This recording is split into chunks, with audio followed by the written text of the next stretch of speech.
제3부 1통 천하 제13건 천하는 하나 되고 제21장 조정, 진왕에 오르다. 1통 천하의 기반을 이룩하다. 춘추 전국 시대의 550년을 마감한 것은 진시황이지만 사실 그 이전에 이미 진나라는 천하 통일의 기반을 확고하게 굳혀놓고 있었다. 모든 나라가 인지를 바치고 정기적으로 입조하여 조공을 바친 것이 그 신뢰이다.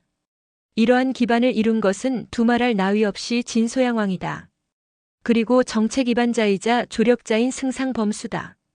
이런 면에서 볼 때 천하 통일의 실제 주인공은 진소양왕이다라고 하면 지나친 말일까? 천하를 하나로 이루리라. 진소양왕이 즉위 당시 외쳤던 말이다. 결국 그는 자신에게 한 약속을 지켰다고 할 수 있다. 그러나 기반을 닦아놓았다고 해서 천하가 하나로 된 것은 아니다. 형식상으로는 여전히 각 나라가 독립국 형태를 취하고 있질 않은가. 굴복과 통합은 엄연히 다르다. 언제 누가 진나라에 대항하여 입조 거부를 주창할지 알 수 없는 일이었다. 굴복이 아닌 통합. 진소양왕은 여기까지 생각했을까? 아니면 육국의 굴복으로 만족했던 것일까? 진소양왕 54년 옹성의 남쪽 교회에 나가 상제께 제사를 드리다. 진소양왕 54년이면 BC 253년. 진시황이 통일을 이루기 32년 전이다. 상제에게 제사를 드리는 행위는 천자만이 할 수 있다. 진소양왕은 말년에 다음과 같이 생각했음에 틀림없다. 나는 천자다. 그 2년 후인 BC 251년 가을, 진소양왕은 그렇게 세상을 떠났다. 제위 56년. 나이 70이 넘어서였다. 덧붙여 말하면 이해의 전국사군 중 한 사람인 조나라 평원군도 세상을 떠났다. 세자 안국군이 그 뒤를 이어 진나라 왕위에 올랐다. 그가 진효문왕이다. 아내 화양 부인은 왕후가 되었고 한단에서 볼모 생활을 하다가 여부리에 의해 함양으로 돌아온 자초는 세자가 되었다. 그대의 집에 천하 제1의 대문을 세워드리겠습니다. 라고 약속한 여부리의 호언장담이 현실로 다가온 순간이기도 했다. 그러나 여부리는 여기서 만족하지 않았다. 세자는 세자일 뿐 왕은 아니다. 진소양왕의 죽음과 더불어 여부리는 벼랑간 바빠졌다. 가장 먼저 한단성에 남겨두고 온 자초의 아들, 아니 실제로는 자신의 아들 조정의 귀환을 도모했다. 자초에 이은 또 하나의 기화가 아닌가. 어쩌면 자초보다 더 확실한 보물일지도 몰랐다. 조정의 귀환은 그다지 어렵지 않았다. 지난날 언제 죽을지 모르는 인질대와 달리 지금은 진나라가 보내라. 명령만 내리면 보내야 하는 상황으로 변해 있었다. 여부리는 자초를 통할 것도 없이 왕후인 화양 부인을 찾아갔다. 한단의 세자 자초의 아들과 그 아내 조이가 숨어 지내고 있습니다. 그날로 진효문왕은 조효성왕에게 사자를 보냈다. 조나라 도읍인 한단성은 발칵 뒤집혔다. 조정과 조이를 찾기 위해서였다. 조희의 아버지 조대인은 시대의 흐름을 읽을 줄 아는 사람이었다. 위험이 사라졌음을 직감하고 즉시 자신의 딸과 손자를 조효성왕에게로 들여보냈고 조효성왕은 극진한 예에 따라 그들을 함양성으로 호송했다. 마침내 조정과 조희는 자초와 해우했다. 헤어진 지 6년 만이었다. 이때 조정의 나이 9세. 세자 자초의 아들 조정을 함양으로 데려오는데 성공한 여부리는 다음 작업에 착수했다. 이제 진짜 기화로 다듬어야겠다. 진효문왕은 왕위에 오르긴 하였으나 아직 본격적으로 정사를 보살피지는 않았다. 진소양왕에 대한 장례가 끝나지 않았기 때문이었다. 진효문왕은 매일 빈소에 나가 머물렀다. 그에 대한 수발을 여부리가 자청했다. 물 한 모금, 밥 한 술 모두 여부리의 손을 거쳐야 했다. 진효문왕을 수발하는 여부리의 행동은 지극정성이었다. 그런데 어찌 알았으랴. 그의 손을 거쳐 진효문왕에게 바쳐지는 모든 음식물에 미량의 독약이 들어있을 줄이야. 진효문왕은 자신이 동물에 중독된 줄 모르고 하루하루를 지냈다. 이윽고 6개월이 지나 복상을 마쳤다. 정식으로 즉위식을 거행했다. 그 3일 뒤였다. 저녁 식사를 마치고 내궁으로 든 진효문왕은 갑자기 피를 토했다. 시커먼 피였다. 동물입니다. 어이의 이 같은 진단에 음식을 담당하던 관리와 요리부들만 애꿎게 잡혀와 문초를 받은 후 처형을 당했다. 물론 여부리가 6개월에 걸쳐 음식에 동물을 넣었다는 사실을 눈치챈 사람은 아무도 없었다.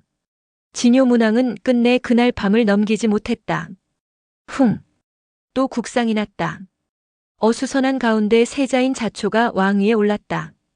그가 진장양왕이다.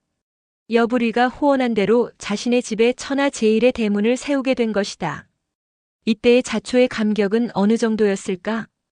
모든 것이 새롭게 바뀌었다. 왕후이던 화양 부인은 태후가 되었고 자초의 아내인 조희는 왕후의 자리에 올랐다. 아울러 그 아들 조정은 세자가 되었다. 이때부터 조정은 조라는 어머니의 성을 버리고 그냥 세자정이라고 일컫게 되었다. 여부리 또한 공식적으로 벼슬을 받았다. 태부. 왕을 보좌하고 가르치는 관직이었다. 여부리가 태부의 벼슬을 받았을 때 진나라의 승상은 채택이었다. 채택은 승상에 오른 이후로 별다른 공로를 세우지 못했다. 모든 것이 범수 때 이루어진 그대로였다. 내심공을 세우리라 마음먹은 채택은 새로이 왕위에 오른 진장양왕에게 육국 통합론을 진언했다. 서주는 이미 망하고 지금은 동주만이 남아 주왕실의 명맥을 유지하고 있습니다. 이제 바야흐로 주왕실을 완전히 없애버리고 왕께서 천하의 주인에 오를 때입니다. 주나라만 없어지면 다른 육국은 저절로 진나라에 흡수될 것입니다. 이것이야말로 선왕진 소양왕의 유지입니다. 주나라를 치는 것은 어려운 일이 아니었다. 진장양왕은 채택에게 군사 10만 명을 내주어 동주해공이 다스리고 있는 공성을 향해 진격하게 했다. 애초부터 상대가 되지 않는 싸움이었다. 동주해공은 채택의 군대를 맞이하여 대항할 엄두를 내지 못했다. 성문을 열고 나가 남은 7개 고을의 지도를 바쳤다. 이로써 873년 38대를 내려오던 주나라는 완전히 멸망하고 역사의 저편으로 사라져갔다. BC 249년 진장양왕 원년 동주해공 7년의 일이었다. 천하 통일이 되기 28년 전의 일이기도 하다. 주왕조 사라지다. 주무왕 이래 오랜 세월 천하를 호령하던 주나라임을 생각해보면 참으로 싱겁고 허무한 종말이 아닐 수 없다. 참고로 말하면 같은 해에 초나라가 노나라를 침공하여 멸망시켰다. 주왕조를 연 주무왕과 주공단의 후손이 동시에 오랑캐의 후예라 깔보던 진과 초나라에 의해 멸망한 것도 우연인가. 이제 중국 대륙은 일통천하의 시대로 한 발 성큼 다가섰다. 채택이 주나라를 완전히 멸망시키고 돌아왔을 때 함양성 안에는 이상한 소문이 나돌고 있었다. 채택이 천하 주인의 자리를 노리고 있다. 황당무계한 소문이었으나 채택으로서는 등골이 섬뜩한 일이 아닐 수 없었다. 그는 대뜸 직감했다. 여부리가 승상 자리를 노리고 있구나. 내가 공연히 버티고 앉았다가는 일신에 크나큰 해를 당하겠구나. 채택은 진장양왕에게 표를 올려 승상직을 사임했다. 그로서는 정확히 상황 파악을 한 셈이었다. 진장양왕은 채택의 사임을 수락하고 그를 강성군에 봉했다. 이어 그의 후임으로 은인이자 스승인 여부리를 승상에 임명했다. 아울러 여부리를 문신우의 봉함과 동시에 낙양 10만 호를 시급으로 내렸다. 기화 사둘만하다. 10여 년 전 한단성 거리에서 우연히 만난 초라한 사내에게 자신의 전 재산을 투자한 여부리. 그것에 대한 이득을 한껏 거두어들이는 순간이었다. 진나라 승상 여부리. 이제 그는 자신의 소원을 이루었다. 더 이상 부러울 것이 없었다. 남은 것은 자신의 지위와 재산을 유지하는 일이었다. 여부리는 맹상군, 평원군, 신릉군, 춘신군 등 전국사군의 명성을 가장 부러워하였다. 자신도 그와 같은 명성을 천지에 드날리고 싶었다. 이에 그는 자신의 집 옆에 커다란 빈관을 짓고 천하에 유명하다는 선비들을 불러 모았다. 오지 않는 사람은 거금을 주고 사왔다. 식객이 3,000명에 달하다. 사기의 기록이다. 이와 연관되는 일화가 하나 전해온다. 이 무렵 여부리가 돈을 주고 사온 문객들 중에는 뛰어난 학자들도 많이 있었다. 여부리는 이 학자들에게 명했다. 자신이 알고 보고 듣고 한 바를 각기 글로 써서 바쳐라. 이렇게 해서 모은 기록이 모두 20여만 자에 이르렀다. 이것을 다시 정리하고 편집하여 하나의 책으로 만드니 이것이 곧 오늘날에 전해오는 여시춘추라는 책이며 여부리의 이름을 딴 책이다. 천지 만물 고금의 사물을 갖추지 않은 것이 없다. 모든 것을 갖추어 기록했다고 하니 지금으로 치면 백과사전이다. 팔람 6논 12기 이렇게 3부작으로 되어 있다. 일부는 소실되었으나 대부분 현재까지 전해지고 있으며 어떤 내용은 후세에 가필된 것도 있다. 후일 이 책이 완성되었을 때 여부리는 자긍심이 대단했던 모양이다. 함양성 성문에 책을 늘어놓고 만천하에 공고했다. 이 책에 한자라도 가감할 수 있는 자가 있으면 천금의 상을 내리리라. 얼마나 자신이 있으면 이런 공고를 내걸었을까. 오늘날 가감이 필요 없는 훌륭한 문장을 가리켜 일자천금이라고 하는 것은 바로 이 고사에서 비롯되었다. 물론 이에 응하는 사람은 한 사람도 없었다. 여부리는 대단히 만족했다. 바야흐로 여부리의 시대가 열리는 순간이었다. 자초 즉 진장양왕이 왕위에 오른 지 3년이 지났다. 그런데 이 무슨 불운인가. 진장양왕은 별다른 증세 없이 시름시름 앓기 시작하더니 급기야는 병석에 누워 일어나지 못하게 되었다. 승상 여부리는 근심과 걱정을 이기지 못해 하루에 한 번씩 궁으로 들어가 병세를 살폈다. 기껏 키워온 기와가 3년 만에 죽으면 너무 아깝질 않은가. 전국에 명을 내려 명이란 명의는 다 불렀다. 하지만 진장양왕의 병세는 전혀 차도를 보이지 않았다. 그러던 어느 날이었다. 여부리는 진장양왕의 병실로 들었다가 왕후 조이를 보았다.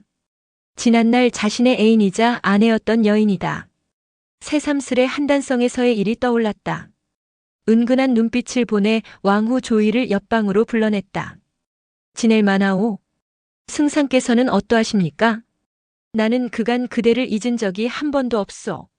저 또한 마찬가지입니다. 두 사람은 어느새 입술을 포개고 있었다. 그동안 진장양왕은 오랜 볼모 생활에 몸이 허약해진 탓인지 기운을 잘 쓰지 못했다. 솟구치는 욕정을 억지로 참아 눌러온 조희였다. 그녀는 오래간만에 옛 남편의 손길을 받자 단번에 불이 붙었다. 이성으로는 그 불을 끌 수가 없었다. 사막을 헤매다가 물을 만난 듯 허겁지겁 여부리가 뿜어내는 감로수를 빨아마셨다. 이제 두 사람은 왕후도 아니었고 승상도 아니었다. 정염에 불타는 한 여자와 한 남자였다. 그날 이후 여부리는 하루에도 서너 번씩 내궁을 출입했다. 때로는 한밤중에도 조이 생각이 나면 궁으로 달려갔다. 어찌 이 소문이 퍼지지 않았겠는가. 모르는 것은 병석에 누운 진장양왕과 그의 아들 세자 정뿐이었다. 하지만 천하 제일의 권세를 자랑하는 여부리였다. 어느 누구도 감히 아는 척을 하지 못했다. 그로부터 한 달 후, 결국 진장양왕은 숨을 거두고 말았다. 천하 통일의 기반을 닦아놓았는가 싶더니 5년 동안 무려 3명의 왕이 연이어 죽은 것이다. 진나라의 육국 통합이 늦어진 이유가 될 수도 있다. 이제 진나라 왕의 자리는 당연히 세자인 정에게로 돌아갔다. 진왕정. 실제로는 여부리의 아들. 여부리의 교묘하면서도 치밀한 투자가 이런 이상한 결과를 낳았다. 그가 바로 통일 진나라 시황제다. 그러나 진시황제는 천하를 통일한 후의 호칭이므로 여기서는 통일을 이루기까지는 그냥 진왕정이라고 하겠다. BC 247년의 일이었다. 이로써 진장양왕의 부인이자 진왕정의 생모인 조희는 태후가 되었다. 사가들은 그녀를 조태후라 부르고 있다. 그녀가 낳은 또 한 명의 아들, 즉 진장양왕의 진짜 아들인 제2왕자 성교는 장안군에 봉해졌다. 이때 진왕정의 나이 13세. 나이가 많이 어려서 당연하다는 듯 친부이자 승상인 여부리가 모든 국정을 도맡아 처리했다. 물론 진왕정은 여부리가 자신의 친부인 줄 알지 못했다. 부왕 진장양왕의 은인으로만 여기고 그를 존경하며 따랐다. 심지어는 여부리의 공로가 옛날 강태공에 비할 만하다고 해서 상보라고 부르기도 했다. 이제 천하는 여부리의 손안에 든 것이나 마찬가지였다. 최고의 권력과 부귀를 누렸다. 그 무렵 여부리의 아버지가 죽었다. 그러자 중원의 여러 나라 왕들이 앞다투어 조문 사절을 보냈는데 그 규모와 인원이 가히 한 도시를 이룰 만했다. 진나라 도읍인 함양은 삽시간에 수레와 말로 넘쳐날 지경이었다. 이는 진장양왕의 장례보다 몇 갑절 성대한 규모였다. 여부리의 권력이 어느 정도였나를 말해주는 일화다. 승상 여부리는 전임 승상 채택이 입안한 육국 통합론을 그대로 이어받았다. 늘 나이 어린 진왕정에게 가르쳤다. 선왕진 소양왕의 유업을 이어받아 천하를 하나로 통합하십시오. 이 무렵 진나라의 영토는 이미 중원의 4분의 1 정도에 달할 정도로 넓었다. 사기의 기록을 빌려보자. 남으로는 파 사천성 동부 일대, 촉 사천성 중서부, 한중섬 서성 남정현을 병합하고 완 하남성 남양시를 넘어 영성을 점유하여 남군을 설치했다. 북으로는 상군 지금의 섬서성 한중시 동쪽을 거두어 하동, 태원, 상당의 땅을 점령했으며 동으로는 형양 하남성 형양현에까지 이르러 주왕시를 멸하고 삼천군을 설치했다. 여부리의 진언에 따라 진왕정은 매년 군사를 내었다. 이 무렵의 군사 출병에 대한 기록을 사기에서 살펴보자. 원년 장군 몽호로 하여금 진양의 반란을 평정했다. 2년 장군 표공이 군사를 거느리고 나가 권 하남성 원양현을 공격하여 3만 명의 목을 베었다. 3년 몽호가 한나라를 공격하여 13개 성을 점령하였다. 4년 몽호가 위나라 창과 유괴 땅을 함락시켰다. 5년 장군 몽호가 위나라를 공격하여 산조, 하남성 연진현 등 20개성을 빼앗았다. 처음으로 동군을 설치하였다. 이 같은 진나라의 본격적인 통합 정책에 나머지 6개 나라들은 초비상이 걸렸다. 이대로 가다간 모두 주나라처럼 멸망하고 만다. 이런 위기의식이 일었다. 그리하여 조나라의 발의로 6개국 합종론이 다시 제기되었고 마침내는 연합군을 결성하여 진나라를 치기로 결의했다. 그러나 동방의 대국 제나라가 진나라 눈치를 보면서 군대를 내지 않았다. 이에 조한, 위, 연초 등 5개국만이 군대를 내어 진나라를 향해 쳐들어갔다. 진나라를 향해 쳐들어간 연합군 총사령관은 초나라 춘신군 황얼. 처음에는 잘 나갔다. 옛 조나라 땅인 수릉을 수복하고 5길로 나누어 위남 땅을 바라보고 서진했다. 그러나 진나라 승상 여부리도 만만치 않았다. 장군 몽호는 조군을 격파하라. 장군 왕전은 초군을 막아라. 장수 환희는 한군을 맡아라. 장수 이시는 위군을 격파하라. 장수 내사 등은 연군을 막아라. 여부리 자신은 총대장이 되어 각 군을 지휘하기로 했다. 각 군의 군사는 5만 명씩으로 총 30만 명이었다. 여부리가 연합군 오로군에 맞서 대체를 세웠을 때였다. 초군을 맡은 장군 왕전이 하나의 계책을 내었다. 5개국 연합군과 한꺼번에 정면으로 맞서 싸우는 것은 우리나라에 이롭지 못합니다. 이대로 진격하여 싸울 것이 아니라 우리나라 5 영체마다에서 정예병 1만 명씩을 뽑아 따로이 특공대를 편성하여 연합군을 이끌고 있는 춘신군만을 집중적으로 공격하십시오. 초군은 먼 데서 왔기 때문에 우리 특공대의 공격을 감당하지 못할 것입니다. 초나라만 패하면 나머지 4나라 군사는 저절로 무너질 것입니다. 좋소. 그날 밤 왕전은 각 영체로부터 뽑은 5만 정병을 거느리고 초나라 군이 수경하고 있는 영체를 습격하러 떠났다. 그런데 춘신군으로서는 운이 좋았음인가. 왕전의 부하 중 초나라 태생의 편장이 하나 있었다. 그는 평소 춘신군을 몹시 흠모했다. 그 편장은 춘신군에게 위기가 닥쳤음을 알고는 재빨리 탈영하여 초군 영체로 달려가 진군이 기습해올 거라는 사실을 알려주었다. 춘신군은 기겁을 했다. 다른 나라 장수에게 알릴 겨를도 없이 영체를 뜯어 본국으로 돌아갔다. 한편 왕전은 다음 날 새벽 무렵 초군의 영체를 습격했다. 그런데 이게 어찌된 일인가?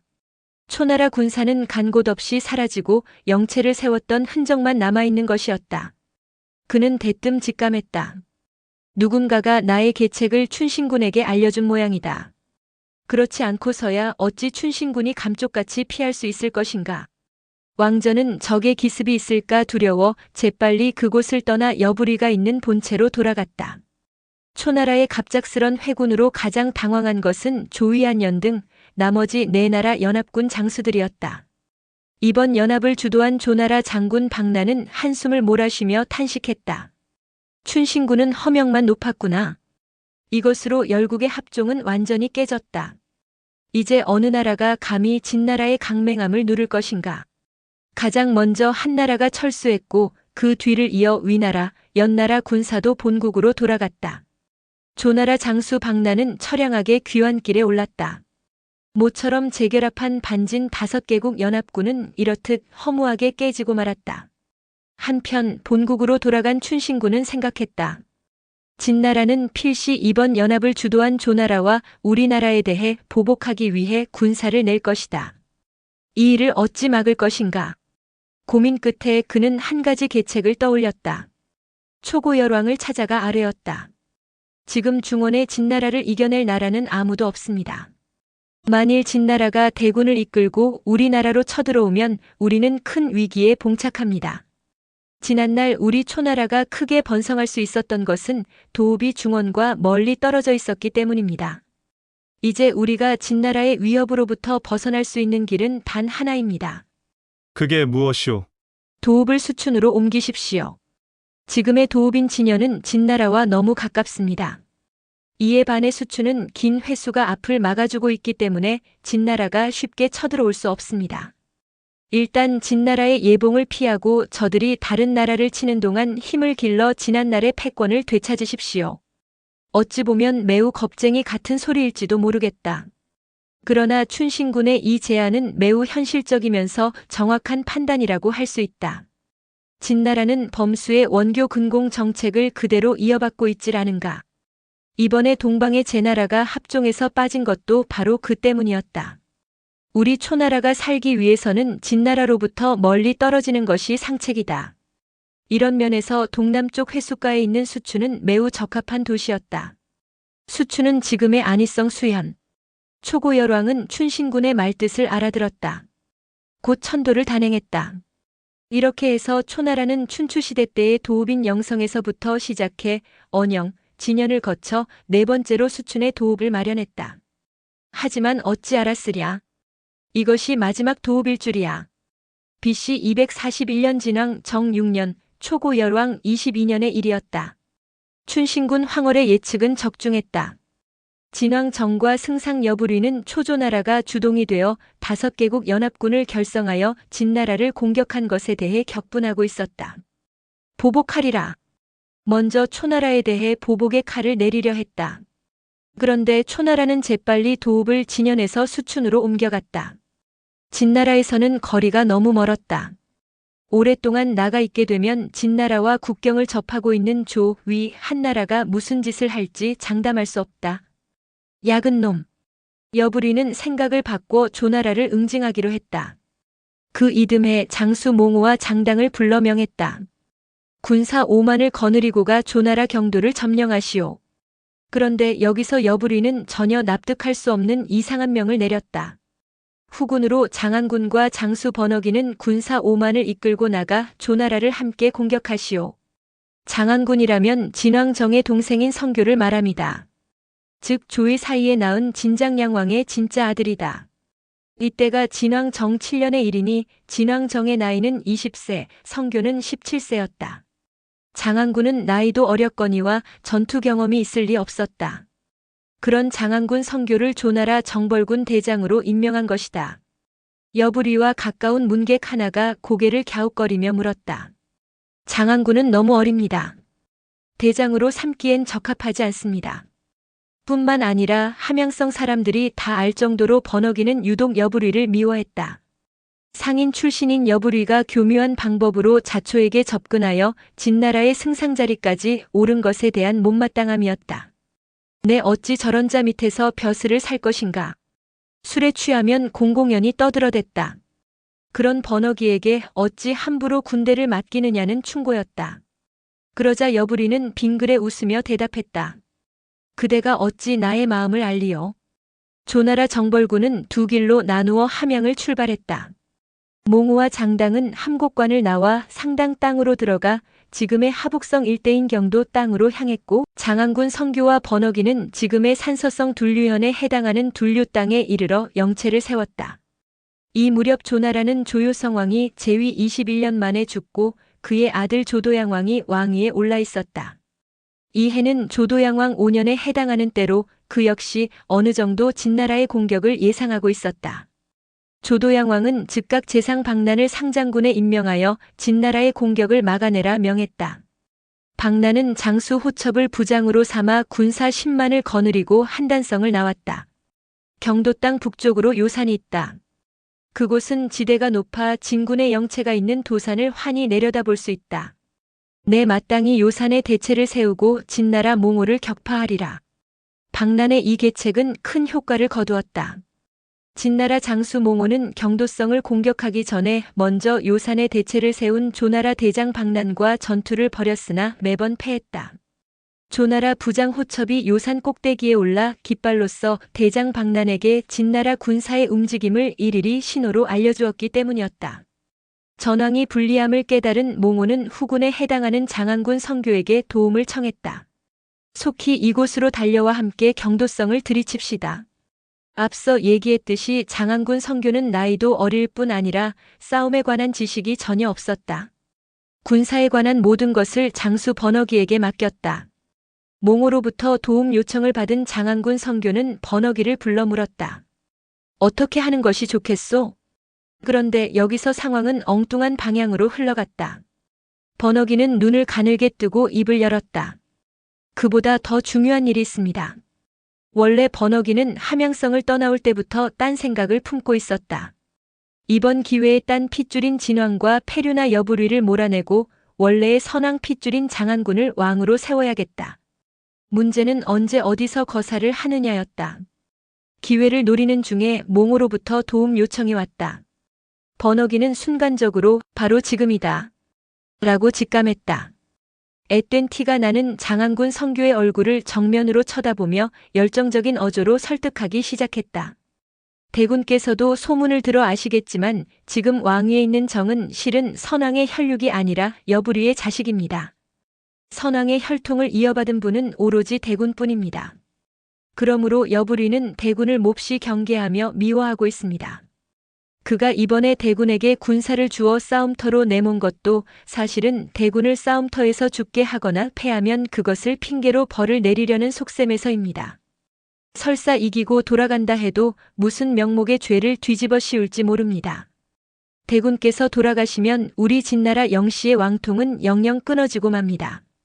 대신 여부리의 핏줄이 이 진나라를 지배하겠지요.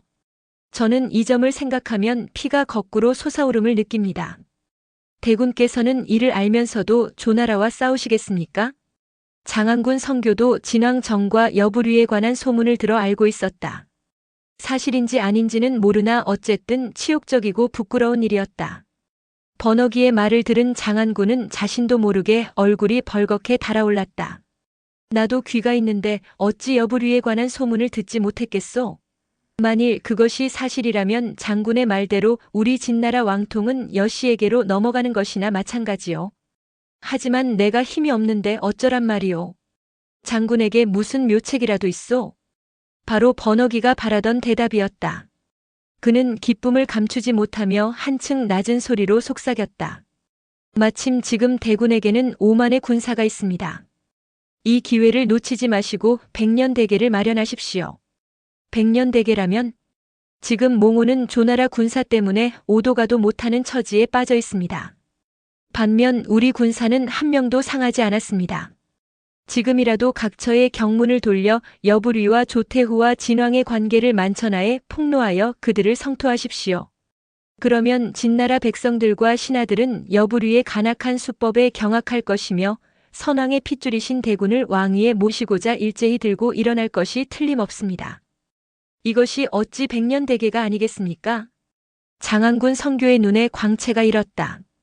의자를 차고 일어나 칼을 뽑아들며 외쳤다. 선왕의 혈통을 이어받은 몸으로 어찌 천하장사꾼의 자식놈에게 무릎을 꿇을 수 있으리요. 바라건대 번어기 장군은 나를 위해 앞니를 도모해 주시오. 번어기 또한 장안군 앞에 무릎을 꿇으며 맹세했다. 목숨이 다하는 순간까지 대군을 위해 몸 바치겠습니다. 이렇게 장안군 성교의 반란은 시작되었다. 우리가 곧 도우러 갈 터이니 몽호 장군은 안심하라고 전하라. 번어기는 일단 몽호가 보낸 사자를 돌려보냈다. 그런 후 경문을 써서 사방에 널리 뿌렸다. 지금의 왕은 영씨가 아니고 여씨다. 여부리는 교묘한 수단으로 자신의 자식을 임신한 조이를 진장양왕에게 바쳤다. 뿐만 아니라 진요 문왕과 진작 양왕마저 독살했다. 하루라도 빨리 자신의 자식을 왕위에 앉히기 위해서였다. 이 어찌 하늘과 땅과 사람이 분노하지 않을 수 있는 일인가. 뜻있는 사람들이여. 진정한 진나라의 왕통을 세우기 위해서라도 봉기하여 여부리와 여부리의 자식을 쳐없애자. 그러고는 둘류 땅 일대의 모든 장정을 징집하여 자신의 군대에 편입시켰다. 이어 북을 울리며 진류성 안으로 들어가 장안군이라는 깃발을 성벽 높이 내걸었다. 장안군 성교의 반란 소식을 가장 먼저 접한 것은 오히려 함양성 안에 있는 여부리였다. 그는 진작부터 첩자를 풀어 장안군과 번허기의 일거수일투족을 감시하고 있었던 것이다. 걸려들었군. 회심의 미소를 지은 후 궁으로 들어가 진왕정에게 아뢰었다. 장안군이 반란을 일으켰습니다. 진왕정은 깜짝 놀랐다. 장안군이 무엇 때문에? 어찌 나이 어린 장안군이 그런 짓을 했겠습니까? 이는 필시 수하 장수인 번허기가 어린 장안군을 꼬드겨 변을 일으킨 것입니다. 하지만 왕께서는 너무 걱정하지 마십시오. 번허기는 용기만 있을 뿐 꾀는 없습니다. 신이 반드시 그놈을 사로잡아 바치겠습니다. 그러고는 장군 왕전을 대장으로 삼고 환희와 왕분을 부장으로 삼아 장안군 성교를 토벌하라 명했다. 그 무렵 진나라 장수 몽호는 조나라 대장 박난과 대치한 채 원군이 당도하기만을 기다리고 있었다. 그런데 아무리 기다려도 장안군의 군사는 나타나지 않았다. 궁금해하던 참에 뜻밖의 소식이 날아들었다. 장안군과 번허기가 반란을 일으켰습니다. 평생을 싸움터에서 보낸 백전노장 몽호는 길게 탄식했다. 내가 조나라를 치러 왔다가 아무런 공도 세우지 못했는데 이제 또 장안군마저 반역을 했으니 어찌 이 죄를 벗어날 수 있으리요. 이어 그는 부장 장당을 비롯한 모든 장조를 불러놓고 명했다. 진류성으로 진격하여 역적을 토벌하라. 그런 후에 다시 경도성을 치리라. 그런데 이것이 몽호로서는 결정적인 실책이었다. 요산 꼭대기에 올라 진군의 움직임을 내려다보고 있던 조나라 대장 박난은 즉각 부장 호첩을 불러 명을 내렸다. 그대는 궁병 1만 명을 거느리고 샛길로 빠져나가 태양산 골짜기에 매복해 있으라. 몽호는 필시 우리가 추격할 것을 알고 맨 나중에 태양산 골짜기를 지나갈 것이다.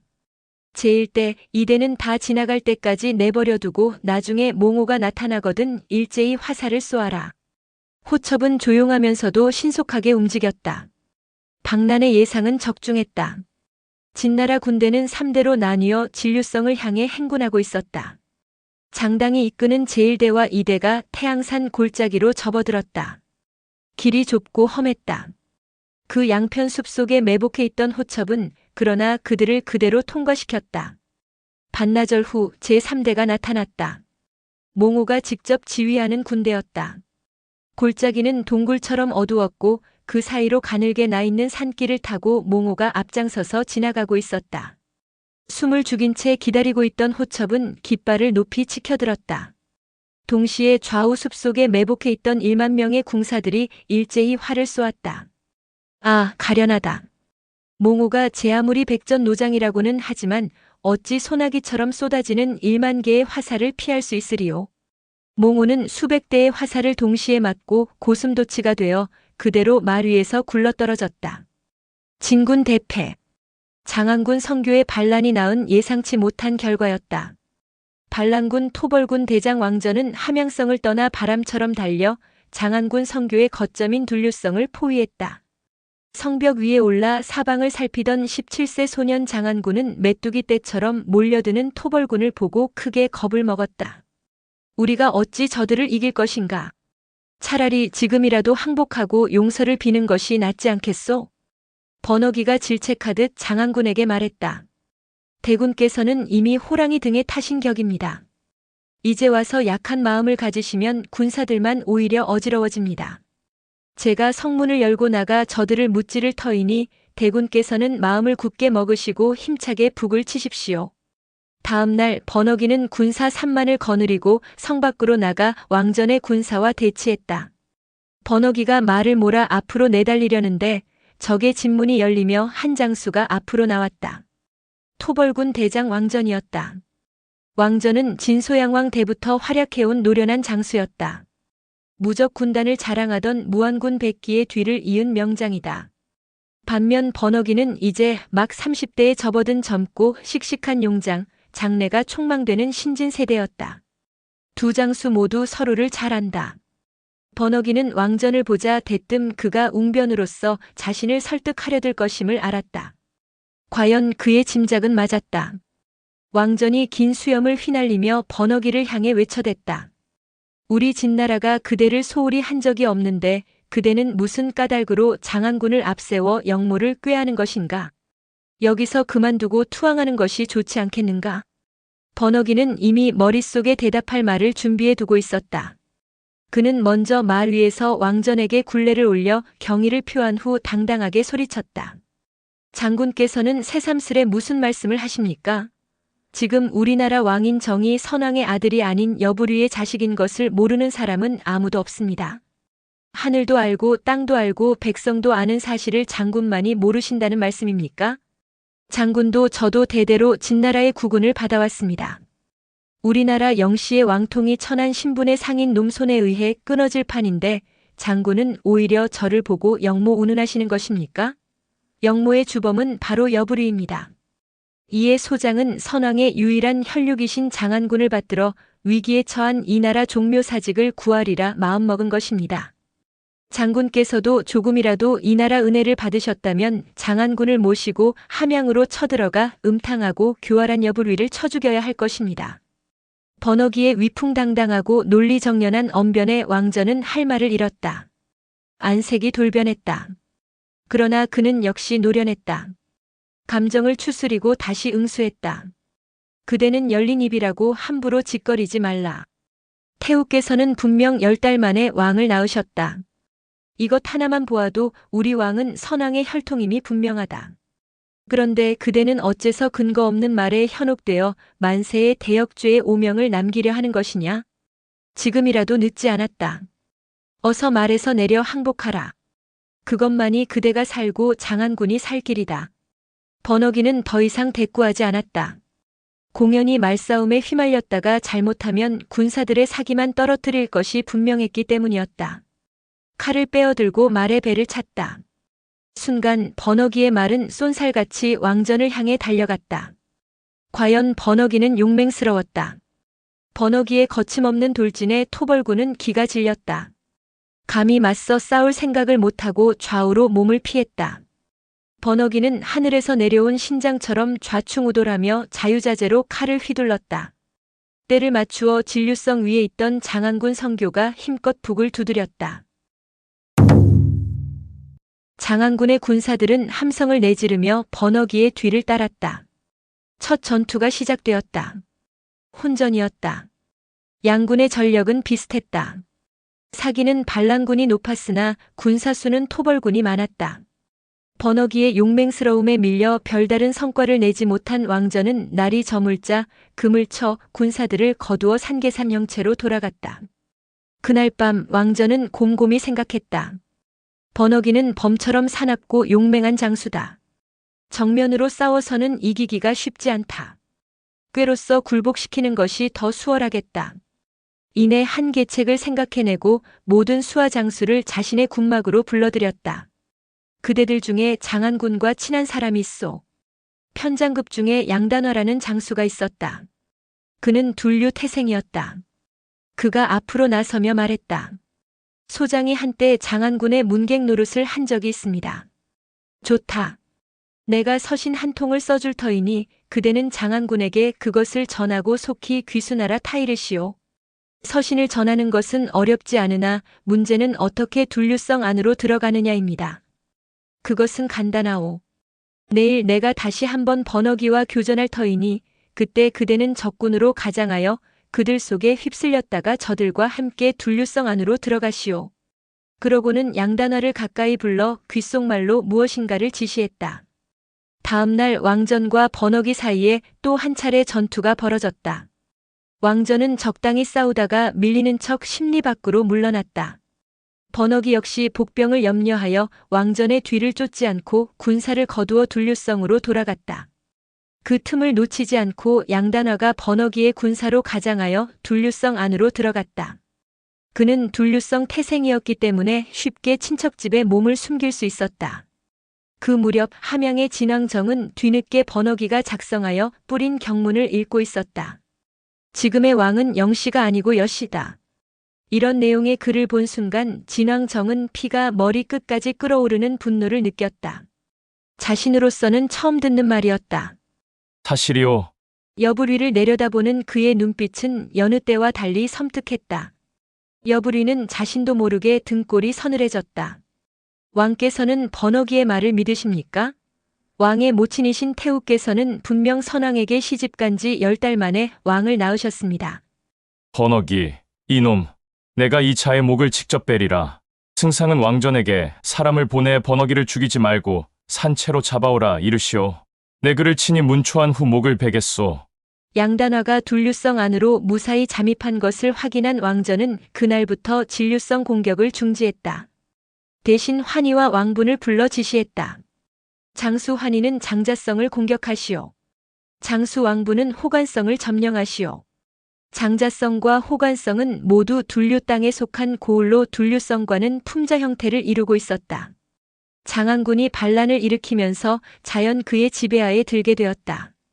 2번 싸움에 2번 모두 이긴 데다가 며칠 동안 왕전이 일체 군사를 내지 않자 둘류성 안의 군사들은 사기가 높아졌다. 번호기 또한 왕전이 겁을 먹은 것이라 생각했다. 그런데 며칠 후였다. 장자성과 호관성을 지키고 있던 부하 장수로부터 급보가 날아들었다. 큰일 났습니다. 왕군이 장자성과 호관성을 공격하고 있습니다. 그제야 왕전의 계책을 눈치챈 번호기는 그들을 구하러 떠날 채비를 갖췄다. 그러나 때는 늦었다.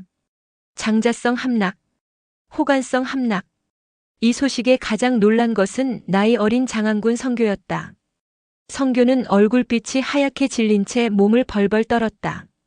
이제 우리는 이곳 둘류성에 고립되었소. 어찌하면 좋겠소? 번호기가 장안군을 안심시켰다. 대군께서는 염려하지 마십시오. 제가 조만간 왕전과 결전을 벌이겠습니다. 만에 하나 싸워서 이기지 못한다 하더라도 연나라나 조나라로 도망쳐 여러 나라와 연합군을 결성하여 기어코 진나라 가짜 왕의 목을 베겠습니다. 장자성과 호관성을 점령함으로써 둘류성을 고립시키는데 성공한 왕전은 다시 군사를 정비하여 진격 채비를 갖췄다. 그가 막 둘류성을 향해 떠나려는데 수하 장수 하나가 들어와 고했다. 함양에서 신승대부께서 오셨습니다. 왕전은 고개를 갸웃거렸다. 어서 모시어라. 신승이 들어왔다. 왕전이 물었다. 어쩐 일이시오? 지금 왕께서는 번호기에 대해 무척 격노하고 계시오. 번호기를 죽이지 말고 어떻게 해서든 산채로 잡아오라는 왕명이오. 친히 번호기의 목을 베고 시체를 소금에 절여 두고 싶겠다고 하시었소. 왕전은 그럴만하다고 생각했다. 어떻게 하면 번호기를 죽이지 않고 산채로 잡을 수 있을까? 머릿속으로 궁리하며 신승을 바라보는 중에 퍼뜩 한 계책이 떠올랐다. 신승을 향해 왕전은 말했다. 대부께서는 오신 김에 잠시 나를 도와주어야겠소. 분부만 내리십시오. 왕전은 즉시 수하 장수들을 불러 모아 지시하기 시작했다. 환희와 왕분 두 장군은 각기 일군을 거느리고 좌우 언덕에 매복해 있으시오. 신승대부는 군사 5천을 거느리고 나가 둘류성을 공격하시오. 나는 대군을 이끌고 신승대부의 뒤를 받쳐주겠소. 번호기는 결전을 벌일 각오로 군사를 이끌고 둘류성을 나왔다. 성박 10리 밖에 영체를 내렸을 때였다. 초병 하나가 달려와 고했다. 함양에서 새로운 신승이라는 장수가 싸움을 걸고 있습니다. 번호기는 껄껄껄 웃었다. 신승은 군사라고는 전혀 알지 못하는 서생이다. 내 신승부터 잡아 목을 벤 후 왕전과 일전을 겨루리라. 번호기는 망설임 없이 병차대를 이끌고 나가 신승을 몰아쳤다. 애초부터 신승은 번호기의 적수가 되지 못했다. 싸운 지 반 시즌도 못 되어 신승이 이끄는 군사들은 지리멸렬하여 달아나기 시작했다. 한 놈도 놓치지 마라. 번호기의 명령에 반란군은 신승의 뒤를 추격했다. 오리쯤 쫓아갔을 때였다. 벼란간 좌우 언덕 뒤편에서 한때의 군마가 달려나왔다. 환희와 왕분이 이끄는 군사였다. 그제야 계책에 빠진 것을 안 번호기는 재빨리 군사를 돌려 포위망을 뚫었다. 다행히 큰 피해는 없었다. 내 예전에는 왕전이 용병에 뛰어난 줄 알았는데 이제 보니 모두가 허명이었구나. 이 정도라면 능히 왕전을 격파하고 함양성에 진입할 수 있겠다. 그러나 그것은 너무 성급한 판단이었다. 번호기가 둘류성 앞에 이르렀을 때였다. 번호기는 자신의 눈을 의심했다. 어느새 둘류성 아래로 왕전의 군사가 새카맣게 깔려있는 것이 아닌가. 번호기는 놀라움과 분노에 휩싸였다. 이놈들. 그는 괴성과도 같은 고함을 내지르며 앞장서서 돌격했다. 그는 어떻게 해서든 성 안으로 들어갈 각오였다. 그의 용력은 대단해 앞을 가로막는 적병들을 마구 후리쳤다. 칼빛이 번쩍일 때마다 토벌군의 목이 낙엽처럼 떨어졌다. 번호기의 이러한 용력에 왕전의 군사들은 주춤했다. 더욱이 진왕정으로부터 번호기를 죽이지 말라는 명을 받은 그들이었다. 활을 쏠 수가 없었다. 결국 왕전의 군사는 길을 내주듯 양쪽으로 갈라졌다. 그 틈을 이용해 번호기는 살아남은 부하들을 이끌고 둘류성 안으로 들어갔다. 그날부터 번호기는 성문을 굳게 닫아걸고 밤낮 없이 순시하며 군사들을 지휘했다. 농성태세로 접어든 것이다. 반면 왕전은 왕전대로 둘류성을 철통같이 포위하고 맹렬히 공격했다. 그러나 그것은 어디까지나 겉모습이었다. 그는 군사들이 다치지 않도록 공격하는 신용만 하게 했다. 그가 실제로 기다리는 것은 따로 있었다. 며칠 전 성 안으로 잠입해 들어간 양단화의 활약이 바로 그것이었다. 둘류성 안친척집에 숨어있던 양단화는 왕전의 공격이 맹렬해지자 자신이 나설 때가 왔음을 알았다. 어둠이 짙은 밤이었다. 양단화는 친척집을 나서 장안군 성교가 거처하는 관사로 갔다. 긴히 드릴 말씀이 있어 왔습니다. 문지기를 통해 장안군에게 면회를 신청했다. 다행히 장안군은 양단화의 이름을 기억하고 있었다. 문지기의 안내를 받아 들어온 양단화를 보자 장안군 성교는 반색하며 물었다. 그대가 여기 웬일이오? 양단화는 절을 마친 후 낮은 목소리로 청했다. 기밀사항입니다. 좌우 사람을 잠시 밖으로 내보내 주십시오. 방 안에는 두 사람만이 남았다. 장안군이 궁금함을 이기지 못하고 재촉했다. 자, 이제 말해보. 내게 알려줄 기밀이라는 게 무엇이오? 양단화는 여전히 낮은 음성으로 속삭였다. 오늘날 진나라보다 강한 나라가 없다는 것은 대군께서도 잘 알고 계시는 일입니다. 천하의 육국들이 힘을 합해도 진나라를 쳐서 이기지 못하는 판에 대군께서는 무엇을 믿고 이런 큰일을 저지르셨습니까? 장안군 성교는 나이도 어린데다가 원래부터 겁이 많았다. 반란을 일으킨 지 한 달이 넘었건만 둘류성에서 한 발자국도 나가지 못하게 되자 은근히 후회하고 있던 참이었다. 자신도 모르게 한탄했다. 이것이 어찌 나의 뜻이겠소? 번호기가 지금 왕은 선왕의 아들이 아니라면서 나를 여기까지 끌고 온 것이오. 번호기는 한낱 필부에 불과합니다. 용기는 있을지 모르나 앞날을 고려하지 않는 어리석은 자입니다. 더욱이 그가 각 고을에 격서를 뿌렸지만 아무도 그에 동조하는 사람이 없습니다. 대세는 이미 명확해졌습니다. 대군께서는 어찌하여 살 길을 도모하지 않고 이렇듯 번호기에게 끌려만 다니십니까? 하지만 이미 엎질러진 물이 아니오? 나도 어떻게 수습해야 좋을지 모르겠소. 내가 살 수나 있겠소? 그 점이라면 염려하지 마십시오. 실은 왕전 장군의 부탁을 받고 제가 대군을 찾아왔습니다. 왕전 장군께서도 대군이 번호기의 꿰매 빠진 것을 잘 알고 계십니다. 여기 왕전 장군이 보낸 서신이 있으니 읽어보십시오. 양단화는 품속에서 서신을 꺼내 바쳤다. 대군께서는 왕의 친동생이십니다. 이렇듯 귀하신 몸이 어찌하여 번호기의 황당무계한 말만 믿고 스스로 몸을 망치려 하십니까? 안타깝고 안타까운 일입니다. 지금이라도 늦지 않았습니다. 모든 죄가 번호기에게 있음을 저는 잘 압니다. 대군께서는 주저치 마시고 번호기를 사로잡아 왕께 투항하십시오. 제가 대왕께 잘 말씀드리어 반드시 대군을 용서토록 하겠습니다. 하지만 대군께서 마음을 정하지 못하시고 기회를 놓치신다면 후일 후회해도 소용없습니다.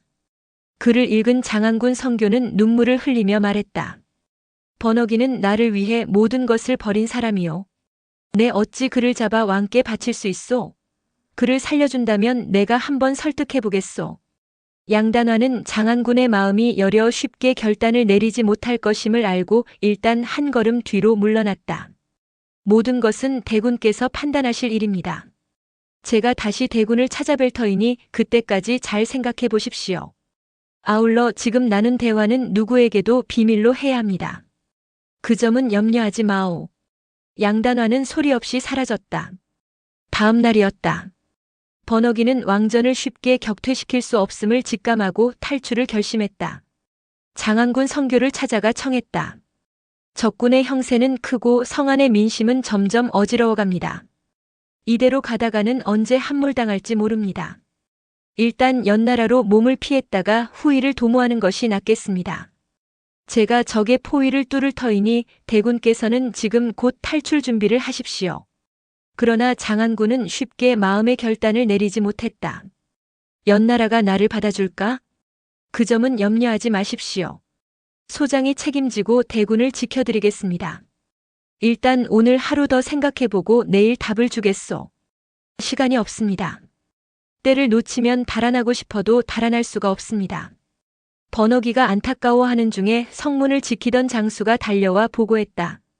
지금 적군이 남문 밖에 와서 싸움을 청하고 있습니다. 번역이는 일단 그들을 물리치고 난 후 다시 설득하리라 마음먹고 병차에 올라타 남문 밖으로 나갔다. 그러나 어찌 알았으랴. 그것이 그들 두 사람의 마지막 대화였을 줄이야. 번역이가 남문 밖으로 나가자마자 장안군 성교 앞에 한 사내가 나타났다. 전날 밀담을 나눈 바 있던 양단화였다. 양단화는 장안군 성교의 소매를 잡아 끌다시피 성 위로 올라갔다. 보십시오. 왕군이 저렇듯 새카맣게 깔려 있는데 번역이가 저들을 이기리라 보십니까? 양단화의 말대로였다. 그날따라 왕전의 군사들이 유독 많이 몰려들고 있었다. 장안군은 겁에 질려 아무 말도 하지 못했다. 그때 번역이도 왕군의 엄청난 숫자에 기가 질렸음인지 얼른 병차를 돌려 둘류성으로 돌아왔다. 성벽 위를 향해 외쳤다. 성문을 열어라. 그 순간이었다. 양단화가 장안군 성교의 칼을 빼앗아 높이 쳐들며 성 아래를 향해 소리쳤다. 모든 군사는 들어라. 장안군께서는 이미 항복하셨다. 만일 성문을 여는 자가 있으면 즉시 목을 베리라. 양단화는 말을 마침과 동시에 소매 속에서 길을 꺼내 성벽 위에 꽂았다. 깃발 한복판에는 커다란 글자가 하나 새겨져 있었다. 항. 때를 같이하여 성벽 여기저기서 항자가 새겨진 깃발이 솟아올랐다. 둘류성 안에 살고 있던 양단화의 친척들이 내건 깃발이었다. 전혀 예상치 못한 이 돌발 사태에 가장 놀란 것은 번역이었다. 그는 성 위를 올려다보았다.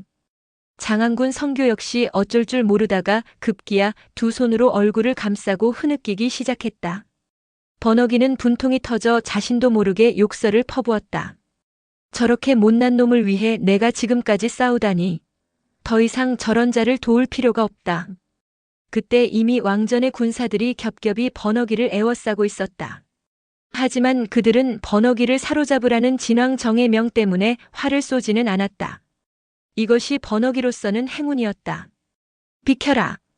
그는 벼랑간 사나운 괴성을 질러대더니 자신을 에워싼 왕군을 향해 돌진했다. 또 한 번 번역이의 용력이 발휘되는 순간이었다. 닥치는 대로 군사들을 베어 마침내는 포위망을 뚫고 북쪽을 바라보고 달아났다. 왕전은 길을 쓰고 추격했으나 끝내 그를 잡지 못했다. 둘류성의 사방 성문이 열렸다. 왕전은 성 안으로 들어가 장안군 성교를 체포했다. 그러나 왕의 친동생인지라 자기 마음대로 처결할 수가 없었다. 일단 공관에 감금한 후 신승을 함양으로 보내 승전을 고하고 장안군의 처리에 관해 물었다. 얼마 후 진왕 정의명이 하달되었다. 동생이라도 나를 반하는 자는 모두 죽인다. 장안군의 목을 끊어 둘류성 성문 위에 내걸어라. 아울러 장안군에 동조한 모든 군사를 능지처참하라.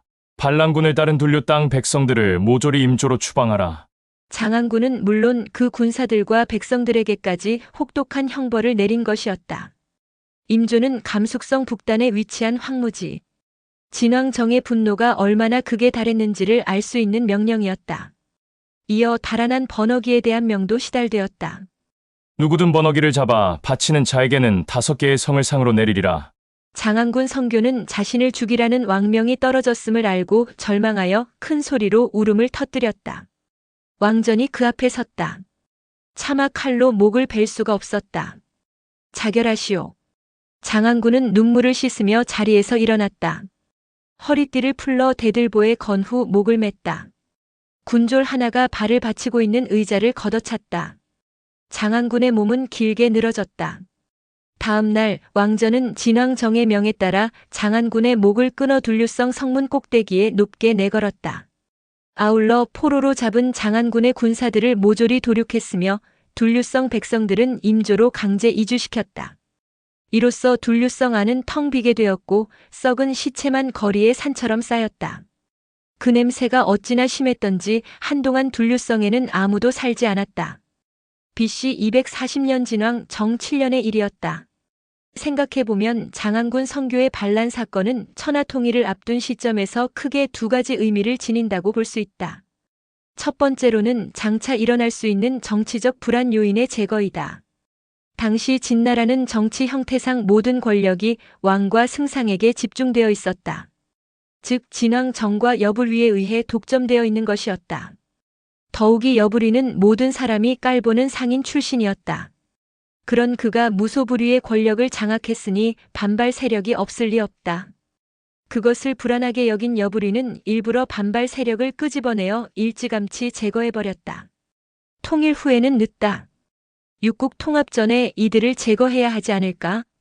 장안군 성교와 번어기는 이러한 여불위의 교묘한 덫에 걸린 희생양이었다. 결과는 대성공. 여불위로서는 장기 집권의 기반을 마련한 셈이었다. 두 번째로는 진왕정의 성격 변화와 관계된다. 이 무렵 진왕정의 나이는 20세. 모든 면에서 성숙되지 않았을 뿐 아니라 상당히 민감한 때이다.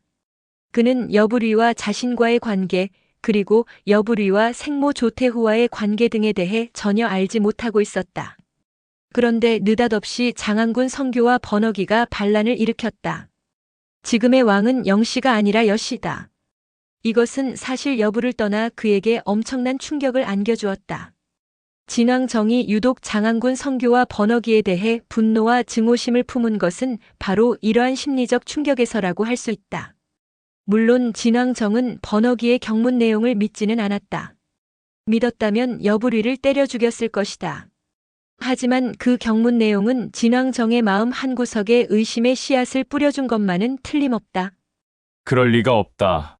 하면서도 자신과 여불위의 관계에 대해 끊임없이 의문을 품지 않을 수 없었으리라. 이때부터 진왕정에게는 사람을 믿지 못하는 성격이 생겨나기 시작했다라고 하면 너무 억지일까? 이런 의심에 이어 2년 후 만천하에 드러나게 된 어머니 조태후의 간음 사건은 진왕정에게 있어 평생 잊지 못할 상처요, 아픔으로 작용했음이 분명하다. 아무도 믿을 수 없다. 가뜩이나 다중적이고 다혈질인 진왕정에게 이런 불신과 분노와 증오심이 가세되면서 훗날 분석행위와 같은 사건이 생겨나지 않았을까? 장안군 성교의 반란 사건 이후 진왕정의 성격에 변화가 일었다. 독선적일 때가 많아졌으며 때로는 우울증에 빠졌고 때로는 별것 아닌 일에 집착을 보이기도 했다. 이 모든 일이 조나라를 응징하려다 일어났다. 나는 무슨 수를 써서라도 조나라를 정벌하겠다. 진왕정의 이러한 선언에 당황한 것은 강성군 채택이었다. 그는 여불위의 등장에 위험을 직감하고 스스로 승상 자리에서 물러났을 정도로 대세 흐름에 대한 판단이 빠른 사람이었다. 그는 재빨리 앞으로 나서서 말했다. 지금은 조나라를 칠 때가 아닙니다. 그보다는 먼저 연나라와 화친을 맺어 조나라부터 고립시키십시오. 그런 후에 연나라와 합세하여 조나라를 치면 황하 일대의 땅을 모두 차지할 수 있습니다. 이것이야말로 범수가 주창한 바 있는 원교 근공책의 핵심이며 우리 진나라의 가장 큰 이익이 되는 길입니다. 진왕정은 머리가 영민했다. 즉시 채택의 말뜻을 알아들었다. 경이 이번 일을 맡아주겠소. 분부대로 거행하겠습니다. 이로써 진나라는 모처럼 만에 정상적인 외교 노선으로 회귀하게 되었다. 채택은 연나라로 갔다. 이 무렵 연나라는 연해왕, 연무성왕, 연효왕에 이어 연왕희가 왕위에 올라 있었다. 범수가 죽고 여부리가 등장하는 사이 연나라에서도 무려 4번이나 왕이 바뀐 것이었다. 연왕희는 시호가 없다. 연나라의 마지막 왕이기 때문이다. 채택은 언변이 뛰어난 유세가 출신이다. 연왕희를 상대로 자신의 능력을 마음껏 발휘했다. 연나라가 살 길은 진나라와 화친을 맺는 길입니다. 우리 왕께서도 연나라에 대해 호의를 갖고 계십니다. 연나라에서는 세자단을 진나라 함양으로 유학 보내십시오. 우리 진나라도 상경에 해당하는 대신을 연나라로 보내겠습니다. 우리가 성심을 다해 연나라 세자를 가르치고 연나라는 우리 대신을 재상으로 삼는다면 어찌 우호가 깨질 리 있겠습니까? 이렇게 설득했다. 하지만 말이 유학이고 재상일 뿐 실제로는 볼모 교환이었다. 세자대 대신의 인질 교환. 연왕희는 손해볼 것이 없다고 생각했다. 좋소이다. 채택은 연왕희의 아들인 세자단을 데리고 함양으로 돌아왔다. 이제는 진나라 쪽에서 연나라 재상이 될 만한 사람을 보낼 차례였다. 진왕정은 여러 대신을 불러 의향을 물었다. 누가 연나라로 가 재상직을 수행하겠소? 그러나 그것이 볼모임을 모르는 사람은 아무도 없다. 모두들 침묵했다. 여부리가 한 사람을 천거했다. 장당이라면 능히 연나라 재상직을 수행할 수 있을 것입니다. 장당은 지난날 몽호와 함께 조나라를 침바했던 장수였다. 몽호가 태양산 골짜기에서 화살에 맞아 죽을 때 그는 제1대를 지휘하고 있었기 때문에 살아서 돌아올 수 있었다. 여부리의 천거에 진왕정은 태사를 불러 점을 쳐보게 했다. 장당을 보내면 길한가, 흉한가? 점괘가 나왔다. 길합니다. 진왕정은 장당에게 사람을 보내 연나라로 떠날 것을 명했다. 여부리가 연나라의 재상직에 자신을 천거했다는 소식을 들은 장당은 재빨리 병상에 누워버렸다. 신은 일신의 병이 깊어 능히 먼 길을 떠날 수 없습니다. 진왕정은 난감했다. 이번에는 여부리가 몸소 장당의 집으로 가 부탁했다. 1, 2년 후에 돌아오게 할 터이니 어렵더라도 그대가 연나라로 가주시오. 하지만 장당은 필사적이었다. 보시다시피 저의 병이 예사롭지 않습니다. 더욱이 연나라로 가려면 조나라 땅을 경유해야 하는데 조나라 사람은 저를 유독 미워합니다. 저는 조나라 땅으로 들어서는 순간 죽은 목숨이나 마찬가지입니다. 승상께서는 제발 다른 사람을 보내십시오. 오히려 여부리가 설득당할 판이었다. 승상부로 돌아온 여부리는 고민했다. 얼굴에 수심이 가득했다. 그때 여부리의 문하에 감나라는 소년이 있었다. 진무왕 때 삼천의 길을 개척한 감무의 손자였다. 이때 감나의 나이 12세. 감나는 뜰을 가로지르다가 수심에 잠겨있는 여부리를 보았다. 당돌하게도 가까이 다가가 물었다. 승상께선 무슨 일로 그토록 한숨을 내쉬고 계십니까? 여부리가 고개를 들어 바라보니 12살짜리 꼬마가 아닌가. 내가 알 바 아니다. 그러나 감나는 쉽게 물러나지 않았다. 저는 진작부터 승상의 문화에 들어 여러 가지로 신세를 지고 있는 몸입니다. 모름지기 문객이라면 능히 주인의 근심을 덜어주어야 할 책임을 지고 있습니다. 승상께서 마음속의 근심을 털어놓지 않으시면 누가 승상을 위해 힘쓰겠습니까? 맞는 말이었다. 여부리는 맹랑한 놈이라고 생각하며 장당의 일을 들려주었다. 내가 그를 위해 왕께 천거했는데 굳이 가지 않겠다니 어찌 마음이 쓰이지 않겠느냐? 그러자 감나가 웃으며 대답했다. 그런 사소한 일 때문에 고민하고 계셨습니까? 승상께서는 염려하지 마십시오. 제가 지금 당장 장당의 집으로 가 그를 연나라로 떠나보내겠습니다. 여부리가 버럭 소리를 질렀다.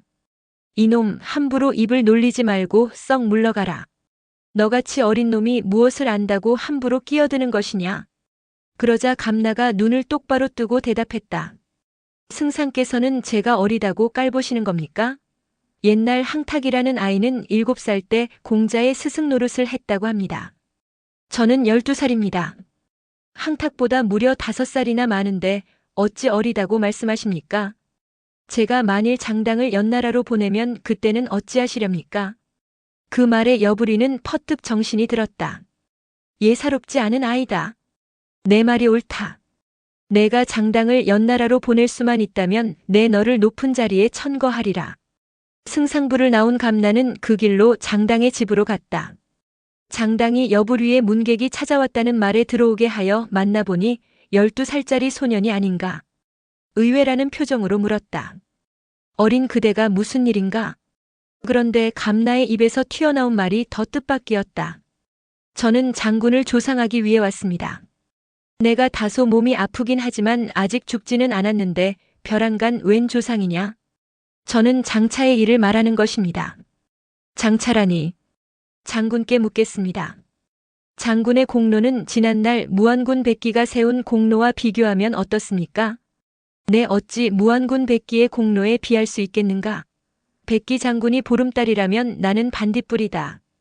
그러면 지난날 응후 범수의 권세와 오늘의 문신우 여부류의 권세를 비교하면 누가 더 크다고 생각하십니까? 장당은 생각해 볼 필요도 없다는 듯 대답했다. 그야 문신우 여부류의 권세가 훨씬 더하지 않겠느냐? 그러자 감나가 말을 이었다. 지난날 범수는 백기 장군에게 조나라를 치라 명한 적이 있습니다. 그러나 백기 장군은 병을 핑계로 이를 거절했습니다. 그 결과가 어떻게 되었습니까? 범수의 진노 한 번에 백기 장군은 함양에서 추방당해 마침내는 자결하기에 이르렀습니다. 제가 듣기로 오늘날 천하 제1의 권세인 여부리 승상이 장군께 연나라로 가라고 분부했습니다. 그런데 장군께서는 병을 핑계로 이를 거절하셨습니다. 생각해 보십시오. 지난날 응후 범수도 청을 거절한 백기 장군을 용납하지 않았는데 오늘날 문신우 여부리 승상이 자기 말을 거역한 사람을 그냥 둘 듯 싶습니까? 제가 보기에 장군은 수일 내로 살아있는 목숨이 아닐 것입니다. 그래서 조상하러 온 것입니다. 감나의 말을 듣고 난 장당은 온몸에 식은땀이 주르륵 흘렀다. 나는 어찌하면 좋은가? 제가 살 길을 알려드리겠습니다. 지금 당장 승상부로가 사죄하고 행장을 꾸려 연나라로 떠나십시오.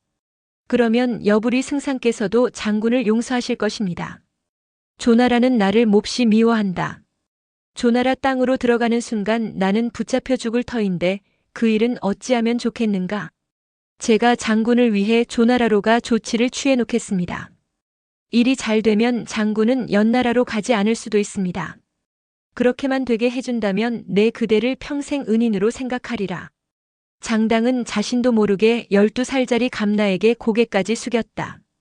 감나는 다시 여불위에게로 돌아와 보고했다. 장당 장군께서 연나라로 가실 것을 승낙했습니다. 그런데 그 전에 한 가지 처리할 일이 있습니다. 장당이 연나라로 떠나기로 했다는 말에 여부리는 기쁘기도 하고 놀랍기도 하여 물었다. 처리할 일이라는 것이 무엇이냐? 장당 장군은 조나라가 자신을 죽일 것을 두려워하고 있었습니다. 하지만 그 또한 별로 어려운 일이 아닙니다. 승상께서는 저를 사신으로 임명하여 조나라로 보내주십시오. 제가 조왕에게 말하여 장당 장군을 죽이지 않도록 조처를 취하고 돌아오겠습니다. 여부리는 감나의 재능이 예사롭지 않음을 확인한 터라 더 이상 의심하지 않았다. 좋다. 내가 왕께 아뢰어 너를 사신으로 임명하겠다. 며칠 후 감나는 진왕정이 내준 수행원 100명을 거느리고 조나라 한단성을 향해 떠났다. 그 무렵 조나라 왕은 조도양 왕이었다. 그는 진나라가 조나라에 복수하기 위해 연나라와 화친을 맺은 사실을 알고 있었다. 진나라와 연나라가 앞뒤로 우리나라를 치면 그야말로 막아낼 방도가 없다. 이렇게 걱정하는 중에 진나라에서 사신이 당도했다는 보고가 올라왔다. 조도양 왕은 진왕정의 마음을 풀어줄 좋은 기회라 생각하고 진나라의 사신을 정중히 맞아들였다. 그런데 웬일인가? 12살짜리 어린 동자가 들어서는 것이 아닌가? 내심 실망하는 표정을 지으며 물었다. 진나라 조정에 경륜이 뛰어난 원로 대신이 많이 있을 터인데 이번에는 어찌하여 연소한 그대가 사신으로 오게 되었소? 감나가 대답했다. 우리 대왕께서는 적재적소에 사람을 배치하십니다. 전쟁을 치르는 일에는 경험이 많은 장수가 필요할지 모르겠으나 화친을 맺는 일에는 신처럼 어린 사람이라도 가리지 않습니다. 그래서 신이 오게 되었습니다. 감나의 명쾌한 대답에 조도양 왕은 내심 감탄을 금치 못했다. 한편으로는 화친이라는 말에 기대감을 품기도 했다. 그대는 과인에게 무슨 좋은 일을 가르쳐 주려고 하오? 그러나 조도양 왕은 감나를 너무 깔보았다. 벼랑간 감나의 표정이 싸늘해지며 물었다.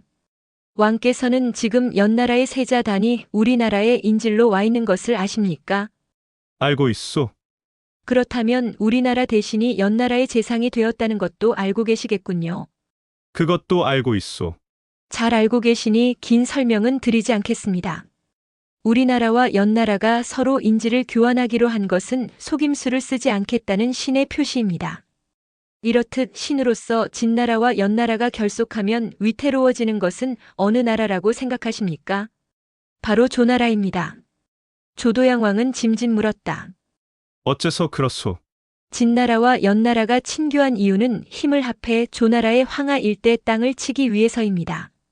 감나의 직설적인 말에 조도양 왕은 얼굴이 헬쓱해졌다. 화친하러 온 줄 알았더니 위협하러 온 것이 아닌가. 그것은 조도양 왕이 가장 염려하던 일이기도 했다. 그는 태도를 바꾸어 부탁하는 어조로 말했다. 어린 선생께서는 그런 일이 일어나지 않도록 애를 써주실 수는 없겠소. 그야 간단한 일입니다. 조도양 왕이 반색하며 거듭 청했다. 묘책을 말씀해 주시오.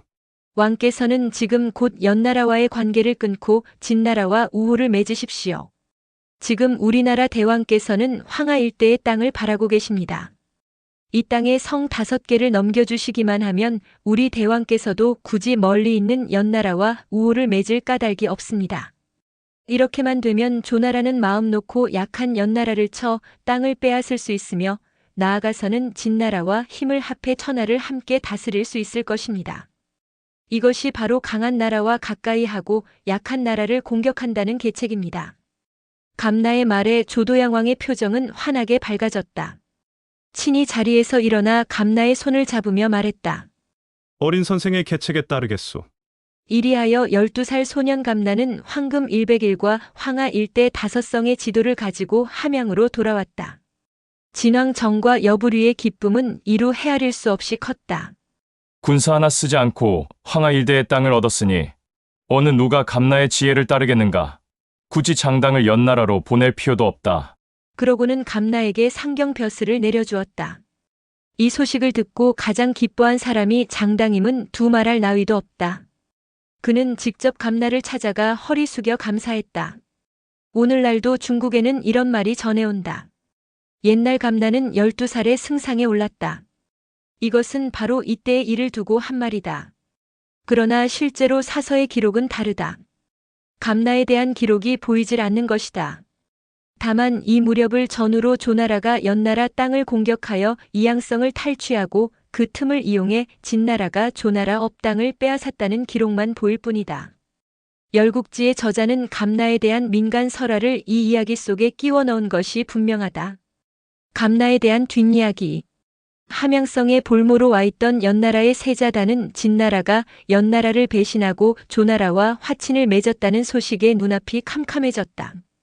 이제 나는 고국으로 돌아가기는 글렀구나. 언제 죽을지 알 수 없는 일이었다. 가시방석에 앉은 듯한 기분이었다. 탈출을 생각하지 않은 바 아니나 발각되면 죽음만 재촉할 뿐이었다. 그럴 용기가 없었다. 그런 중에 한 가지 계책을 생각했다. 감나라면 나를 능히 연나라로 돌려보낼 수 있을 것이다. 그를 친구로 사귀자. 그가 감나에게 접근하려고 마음먹었을 무렵이었다. 청천벽력과도 같은 소식이 날아들었다. 감나가 죽었다. 어느 날 저녁 때였다.